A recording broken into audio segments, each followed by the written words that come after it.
عليكم أصحابتي كسو دوادا maanta waxaan sameysanaynaa bur doonad insha Allah meeshaan waxaan kusoo diyaarsan xaggaas waxaa noogu jira bur xaggaas saliid xagga ukun xaggaas caano qandaca meeshaan sokor iyo leebito oo qaleel isku soo darsaday maadaama ay qaleel yihiin hal weel isku soo shubo marka insha Allah dhamaantood waa la isku dardaraa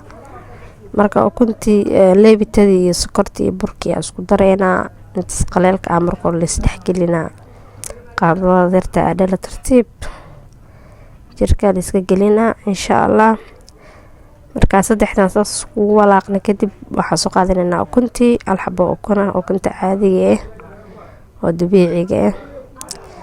meesha waxa ku jirta saliid yar hadaa subagaysid oo ku darsan kartaa aan had subagii ma yaalo laakiin saliid isticmaal insha Allah caanihi oo qandaca waa soo qasaa marka ugu dambeyn markaan soo qaso oo soo xasho hada waxaan ku dhahay ugu yaraan 10 daqiiqo xashaay taas ku soo baxay insha Allah daboolka saaranayna waa xiyar kadib 4 daqiiqo kadib u soo noqonay burkiyo faxay qamiiro weelka dhan buuxsamay burkiriiskaas soo noqdaa marka qamiirkaas ku soo celinayna waxaan dhan xasagoo yiriisa idin soo celi doona insha Allah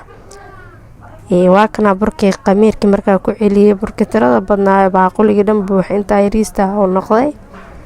insha Allah waa soo fidinaa deertaan hadana isku soo laabanayna waa kana anigoo fidsanaayo insha Allah bur qoriga caadiga sida sawaayada camal u fidinay waa soo gogoynaa insha Allah isku soo noqonayna waa kana ano dhaxda ka soo bixiyay soo gogooyay marka dabka halka ay dabkiiba aadayna waa duba doona ma sha Allah waa kana asoo dabki ku jira oo dabkan waa ina u gaabisa burkan dab kulul ma fiicno saas inuu guduud u noqdo la rabaa dhinaca kale markii loo gadiyo saas oo guduud kor iyo hoos iskaga ekaado insha Allah kalar yar dahabi iyo qurux marka qumbay waxa ku soo darsanayna shukulaato kana shukulaato soo mariyo qumba dhaxda shukulaato dhaxda ka mariyo qumba soo galiyay qurux kalar yar wuxuu ku soo baxay macaan